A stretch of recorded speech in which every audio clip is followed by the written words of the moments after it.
अब तानसेन बहुत बड़ा संगीतकार है।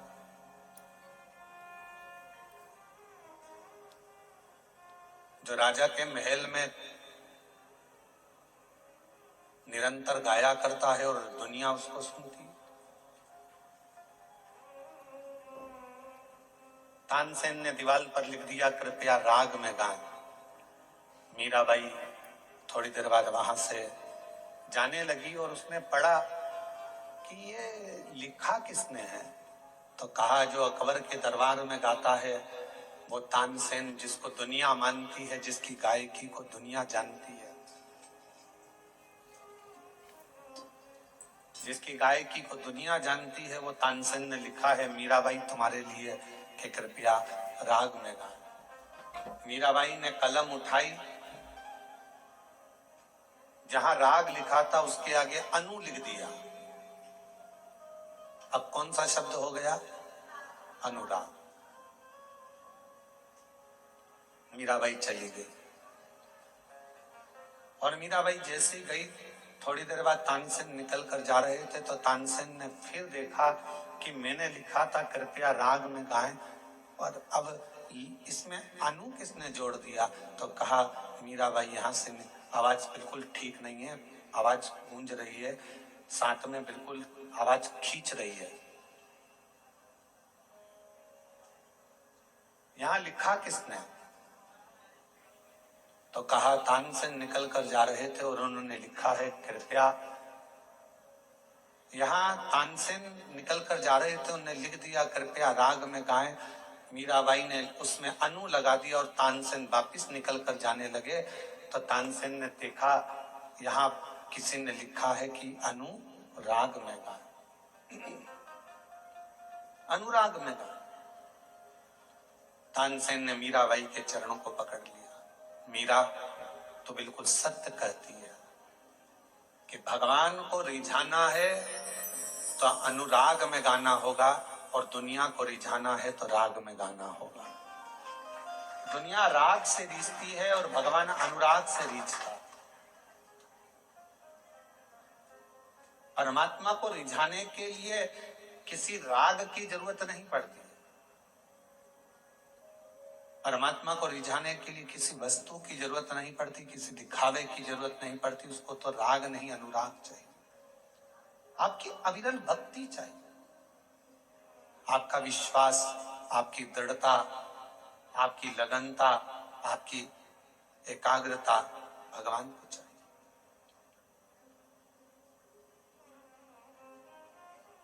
और जिसने भगवान को राग से नहीं अनुराग से निभाना, उसको प्रसन्न करना प्रारंभ कर दिया, शिव को सामने एकदम प्रकट पाओ। सामने आज आप और हम सावन के महीने में जो बहुत बहुत एक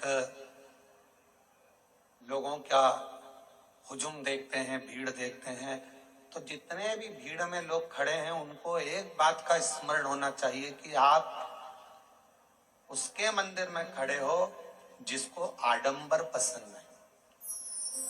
आप उसके शिवालय में खड़े हो जिसको दिखावा पसंद। आप उसके सम्मुख में खड़े हो जिसको किसी वस्तु का मोह नहीं। मोह होता तो सोने की लंका रावण को नहीं देते। मोह होता तो माता लक्ष्मी की मां ख्याति देवी भगवान शंकर के साथ लक्ष्मी जी का विवाह करना चाहती, पर भगवान शिव ने मना कर दिया कि मैं लक्ष्मी से विवाह नहीं करूंगा। अगर मोह होता तो लक्ष्मी से विवाह होता। सोने का महल होता, मोह होता तो कुबेर को जो धन दिया वो सारा धन शिव का होता। पर भगवान शंकर मोह को त्यागे हैं, काम को जलाकर भस्म करने वाले हैं, आसक्तियों से दूर है। तृष्णा वासना ये सब मेरे शिव से बहुत दूर है, ये उनके पास है ही। और शायद इसीलिए शंकर की भक्ति करने वाले को सबसे पहले शंकर भगवान खूब परखते हैं एक एक रिश्तेदार को परखा देगा मेरा शंकर भगवान, एक एक व्यक्ति को परखा देगा शिव।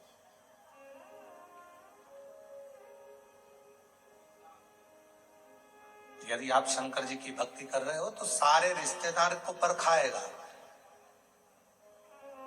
अभी आप ये महाकाल भक्त मंडल कोरबा वालों से पूछना, इन्होंने सबके हाथ जोड़ लिए होंगे, भैया भैया भैया कुछ करो, भैया कुछ करो। बड़े बड़े कुर्सी पर बैठे हुए से लेकर छोटे से छोटे के भी जाकर कहा होगा, भैया अब तो कुछ करो, कथा होना चाहिए, पंडाल लग गया है, कुछ करिए। पर शिव बहुत परीक्षा लेता है। वो दिखा देता है कि किसी के करने से कुछ नहीं होता, जो शिव चाहता है वही होता है, इसके सिवाय कुछ नहीं।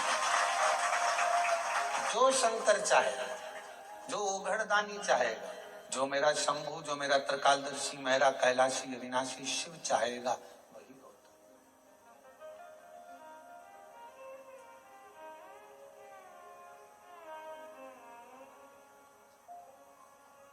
लाख कोई बुरा चाहे तो क्या होता है, वही होता है जो मेरा महादेव महाकाल चाहता है, वो चाहेगा।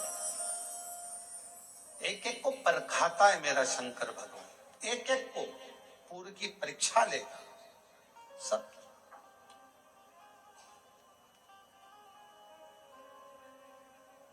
और वो देखेगा कि आप कितने मेरे अधीन हो, आपका समर्पण मेरे प्रति कितना है, आप कितने मेरे अधीन हो, कितना समर्पण है, कितना भजन करते हो, कितना स्मरण करते हो, कितना कीर्तन करते हो, कितना मंत्र जाप करते हो, वो देखेगा, वो चेक करेगा। और कितनी सुंदर बात कही हमने, पहले भी कथा में कही, आज फिर कोरबा की इस ऑनलाइन महापुराण कथा से सावन के महीने की सोमवारी पर फिर कहते हैं, अगर शंकर जी का मंदिर तुम जा रहे हो, शिव जी पे जल चढ़ाने के लिए जा रहे हो, तो निवेदन है, बीच में तुम्हारी मौसी, काकी, मामा, फूफा, सहेली, रिश्तेदार का नातेदार, बेस्ट फ्रेंड किसी का भी घर पड़ जाए, शंकर के मंदिर जाते समय और शंकर के मंदिर से वापस घर आते समय किसी के दरवाजे पर मत रुको, सीधे अपने घर पर ही रुको। उसका कारण क्या है? आपको मालूम होगा कि ये सोमवार का दिन, सावन के महीने का सोमवार इतना प्रसिद्ध क्यों है? श्रावण के महीने के सोमवार का इतना महत्व क्यों होता है?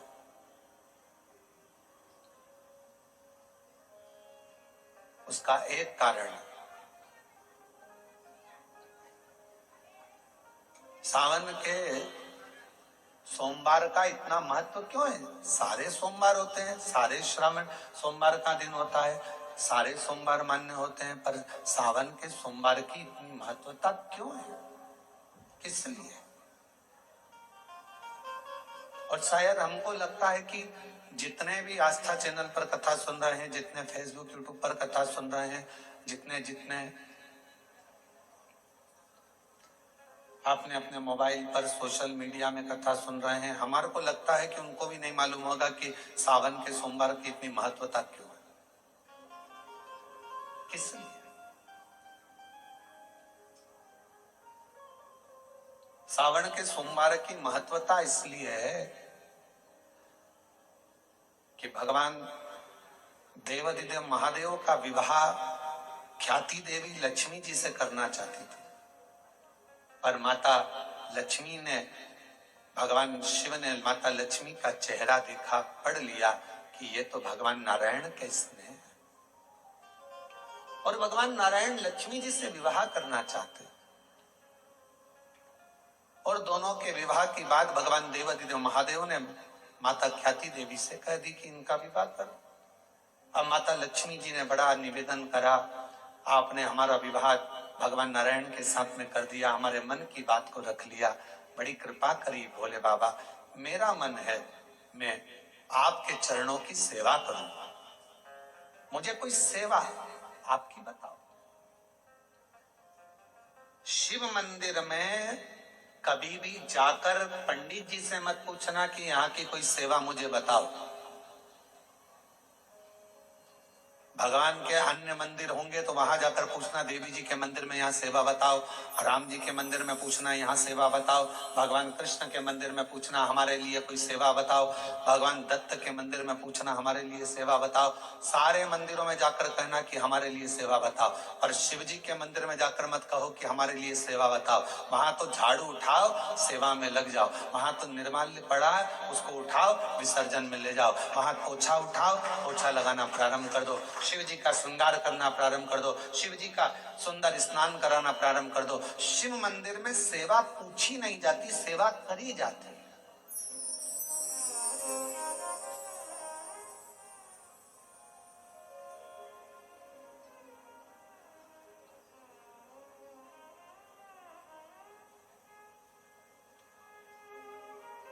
वह सेवा करना पड़ती है।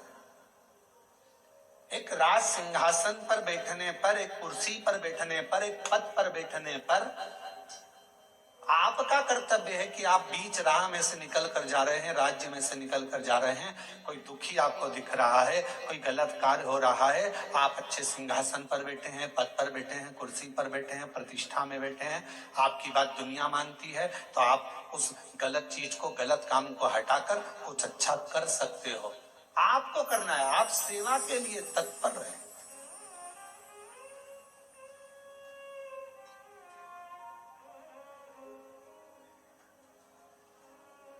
यहाँ चुनाव होते हैं, जम के तो बोलो।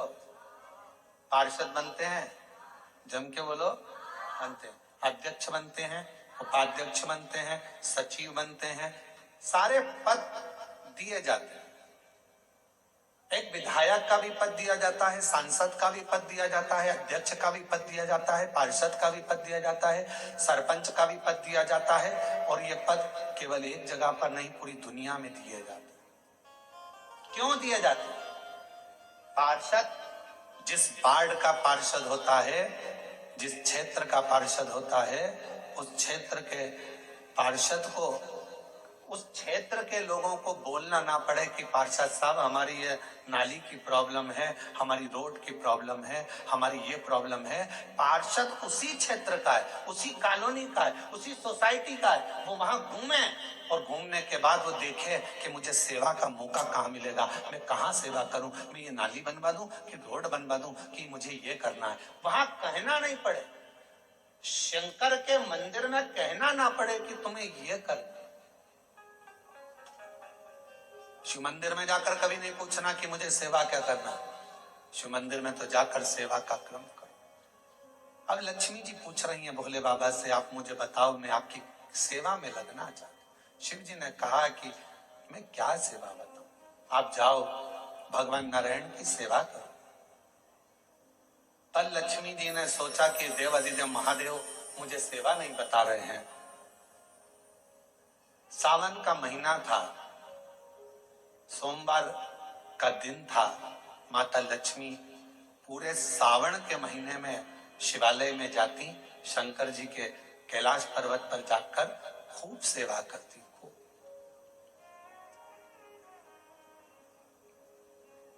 प्रथम सोमवारी निकल गई, द्वितीय सोमवारी निकल गई, तृतीय निकल गई, चतुर्थ आ गई। सोमवारियां निकलती चली गई। सावन का आखिरी सोमवार, देवाधिदेव महादेव प्रसन्न हो गए, लक्ष्मी को बुलाया। हे लक्ष्मी, पूरी दुनिया में केवल महासंबोधन मेरे नाम के आगे लगा है, लोग मुझे देवाधिदेव महादेव कहते हैं। सारी पुराणों को केवल पुराण कहा जाएगा, पर शंकर की पुराण को भी महासंबोधन से संबोधित किया जाएगा, शिव महापुराण। लक्ष्मी, मुझसे जो जुड़ा हुआ है, मेरे नाम के आगे महासंबोधन लगा हुआ है, लोग मुझे महादेव कहते हैं। पर लक्ष्मी, तूने पूरे श्रावण के महीने में मेरी सेवा करी है, और आज सोमवारी के दिन तूने तूने मेरी अविरल भक्ति को धारण करा है, बिना पूछे सेवा में, बिना दिखावे के तल्लीनता से सेवा करी है। मैं अपना महा संबोधन दुनिया में किसी को नहीं देता, आज तुझे दे रहा हूं।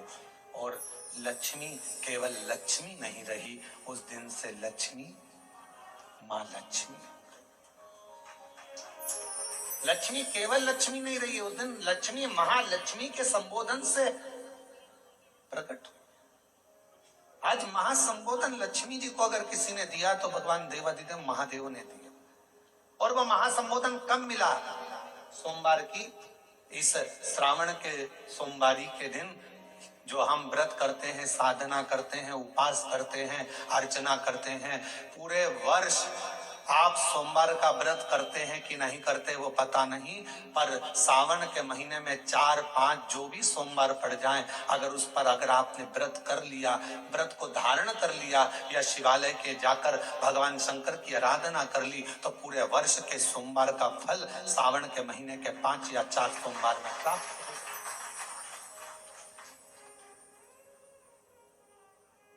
श्रावण के सोमवार की इतनी महत्वता है।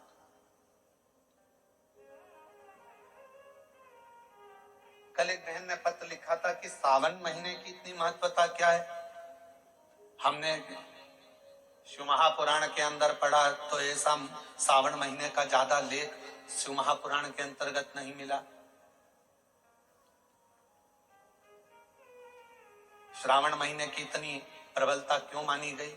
तो हमारा एक तो सोमवार का महत्व, सावन के सोमवार का महत्व क्या है, कोई आपसे पूछे तो आपको बताना चाहिए कि इस दिन लक्ष्मी को महालक्ष्मी कहा गया। शिव जी ने सफलता, कल वाला प्रश्न, शांति, दिशा और सफलता बिना मांगे मिलती है शिव के दरवाजे से। क्या क्या चीज? शांति, दिशा और सफलता। शिव के दरवाजे पर जाकर केवल आप सेवा करो, शिव के दरवाजे पर जाकर आप केवल जल अर्पित करो, शंकर जी की चौखट पर जाकर आप नमन करो, देवाधिदेव महादेव के शिवालय में जाकर प्रणाम करिए। भगवान शंकर की चौखट पर, द्वार पर अगर आप जा रहे हो, 3 चीजें आपको मांगना नहीं पड़ेगी। जैसे लक्ष्मी जी ने शिव जी से नहीं मांगा कि मुझे महासंबोधन दो, लक्ष्मी जी ने नहीं मांगा कि मुझे भगवान विष्णु दो, लक्ष्मी जी ने नहीं मांगा कि मुझे ये देना। लक्ष्मी जी तो शंकर भगवान की सेवा में लग गई, तो लक्ष्मी जी को 3 चीजें अपने आप मिल गई। एक शांति हृदय की, दूसरा दिशा, लक्ष्मी जी को कहां जाना है, और तीसरे नंबर पर सफलता। माता लक्ष्मी केवल लक्ष्मी नहीं रही, उनको महालक्ष्मी कहा। महालक्ष्मी।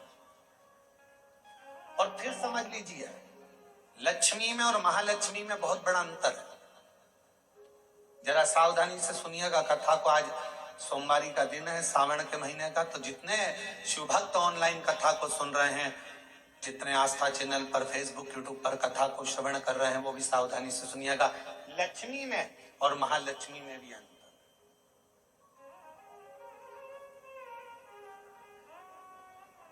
लक्ष्मी मां आती हैं तो तुरंत चली जाती है।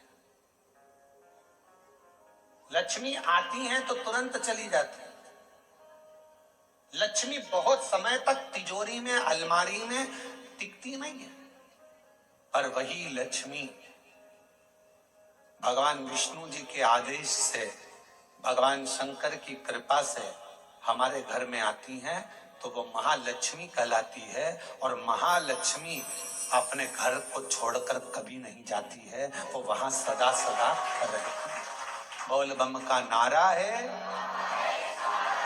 श्री शिवाय। महालक्ष्मी हमारे घर में रहती है।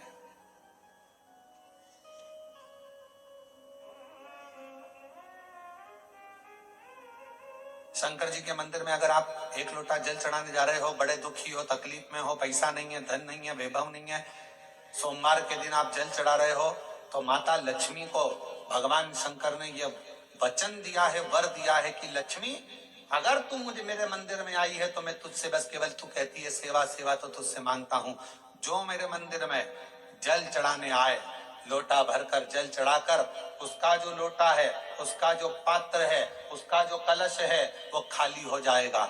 उस समय वो खाली अपने भवन की ओर ना जाए, उसमें लक्ष्मी स्वयं बैठकर उसके दरवाजे तक जाए। शंकर मंदिर में कई लोग कहते हैं गुरुजी अगर कोई खाली बर्तन सामने से आता है तो वो तो अपशगुन होता है।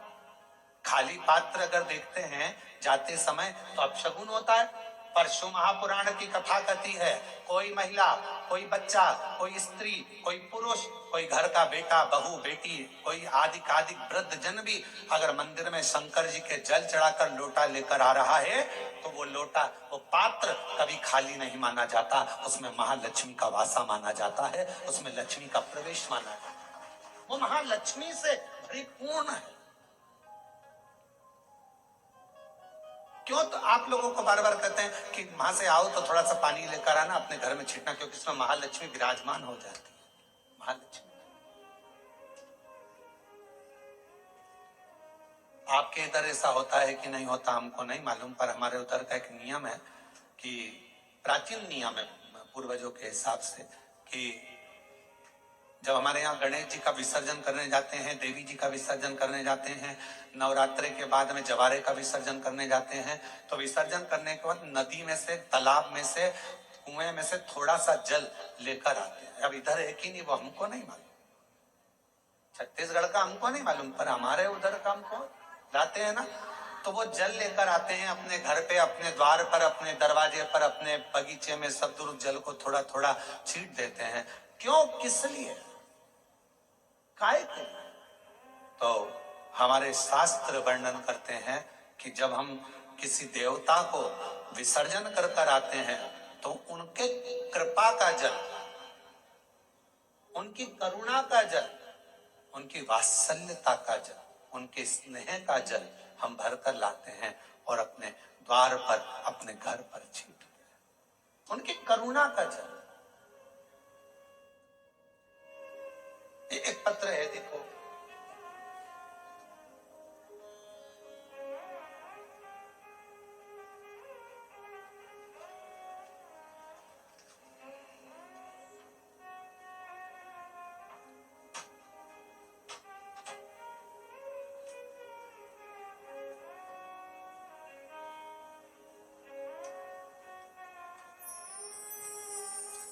महाराज जी मेरा नाम शीला शर्मा है,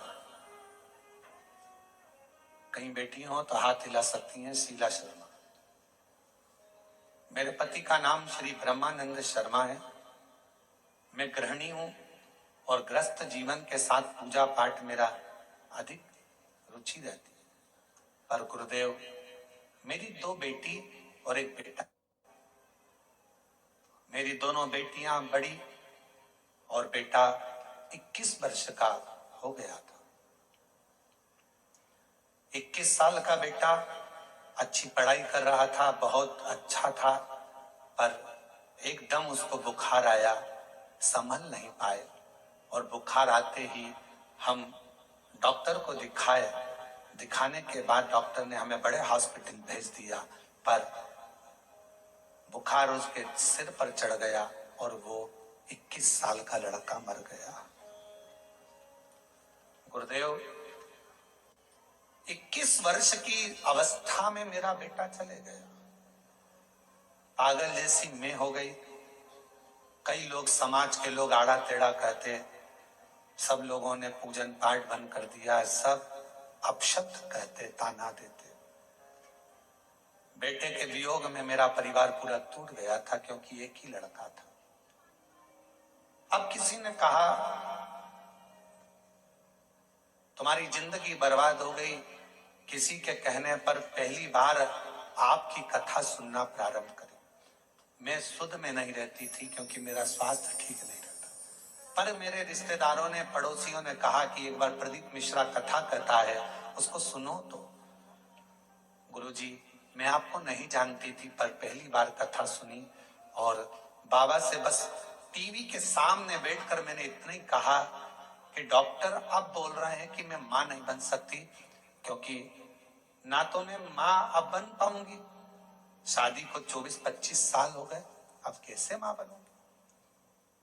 फिर भी बाबा से प्रार्थना करी, बाबा डॉक्टर के हिसाब से हमें मां नहीं बन सकती, पर तेरी कथा सुन रही हूं। और वो सीहोर वाला महाराज कहता है कि दिल से मांगोगे तो सब कुछ देगा। मुझे मुझे मुझे संतान दे दीजिए, मेरा पुत्र मुझे वापस दे दो। और मैं बाबा को धन्यवाद देती हूँ गुरुदेव। 21 साल का लड़का गया और बाबा ने फिर 24 साल के बाद मुझे पुत्र रत्न की प्राप्ति कराई। मैं बाबा को प्रणाम करना, कहीं बैठे हो तो आ सकते। शिव की आराधना करना,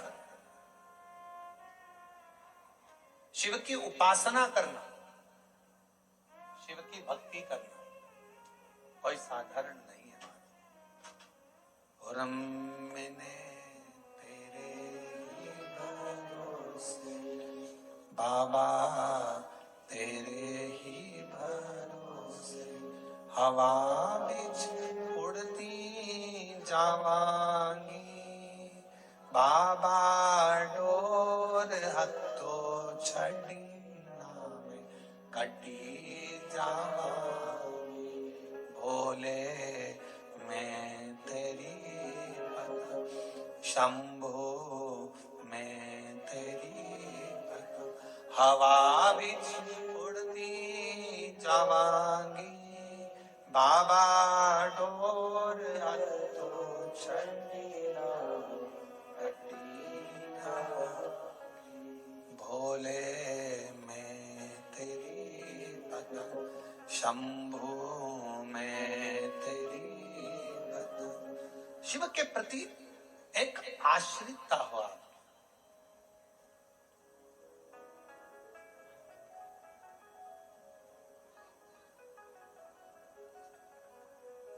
हमें अपने घर में केवल लक्ष्मी नहीं, हमें अपने घर में क्या बुलवाना है? महा, जो टिके, रुके, रहे और जिनकी करुणा, जिनका आशीर्वाद, जिनकी कृपा की दृष्टि हम पर बनी रहे।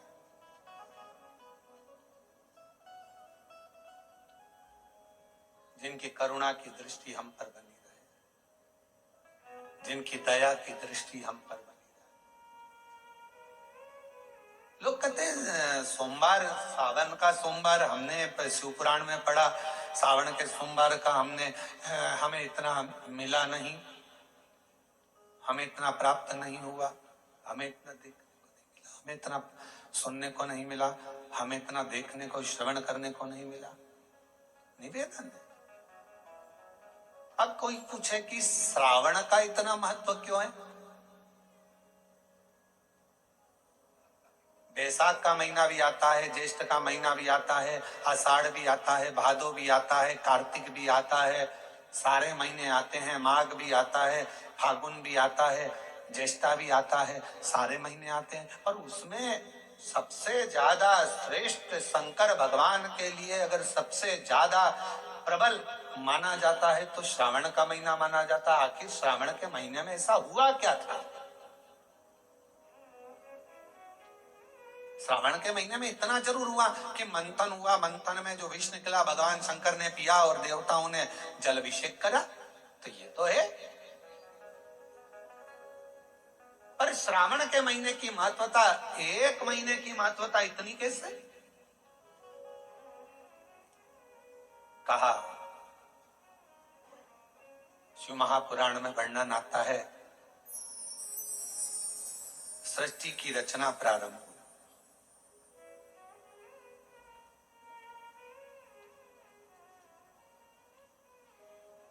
और सृष्टि की रचना में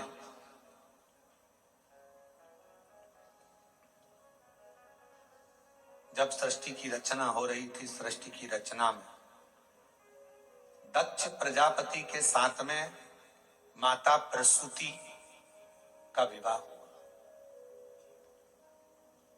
और प्रसूति का विवाह जब हो गया, प्रसूति की जब शादी दक्ष प्रजापति के साथ हो गई, कई कन्याओं का जन्म हुआ। कई कन्या,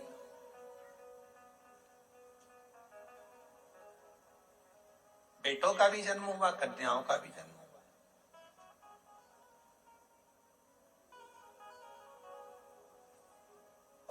आखिरी में, सबसे आखिरी में दक्ष प्रजापति ने मां जगत जननी दुर्गा जी की आराधना करी और उनके घर में एक बेटी का और जन्म हुआ जिसका नाम था सती।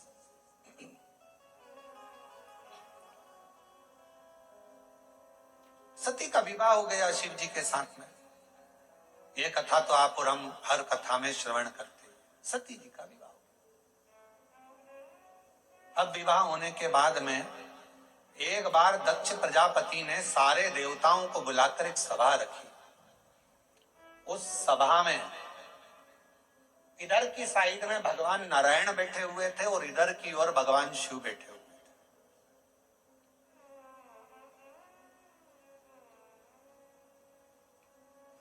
भगवान नारायण भगवान शंकर को देख रहे थे और शंकर भगवान नारायण को देख रहे थे। अब दुनिया वालों को कौन समझाए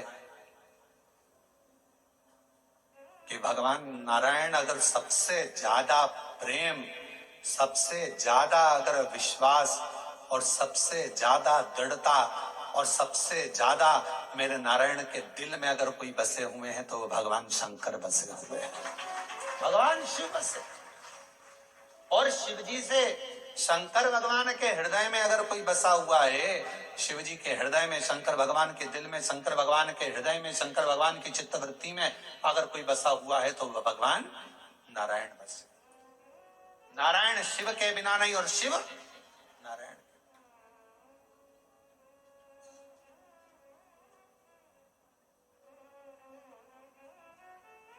कितनी बड़ी बात लिखी है शिव महापुराण के अंदर। कोई राम को मानने वाला यदि शिव का अपमान कर देता है तो भगवान राम उसे जिंदगी में कभी दर्शन नहीं देते। और शिव को मानने वाला यदि भगवान नारायण का, राम का, कृष्ण का अपमान कर देता है तो भगवान नारायण, कृष्ण, राम उसको दर्शन नहीं देते। शिव के बिना राम नहीं, राम के बिना शिव नहीं, राम के बिना शिव के बिना कृष्ण नहीं और कृष्ण के बिना शिव नहीं। अब कई लोग कहते हैं हमारे पूजन के घर में, हमारा छोटा सा पूजन का मंदिर है घर के अंदर, गुरुजी उसमें लड्डू गोपाल बैठे हैं, उसमें मुरलीधर भगवान बैठे हैं, उसमें कृष्ण कन्हैया बैठे हुए हैं, क्या हम शंकर भगवान का शिवलिंग मंदिर के अंदर रख सकते हैं? तो हम उनसे पूछते हैं तुम्हें मना किसने करा, पहले उसका नाम बताओ कि मंदिर के अंदर शंकर भगवान का शिवलिंग नहीं रखना चाहिए। शास्त्र कहता है जिस जगह पर शालिग्राम भगवान है, जिस जगह पर लड्डू गोपाल जी हैं, उस जगह पर शंकर का होना बहुत जरूरी है। और जहां शंकर जी हैं वहां लड्डू गोपाल और शालिग्राम जी का होना जरूरी।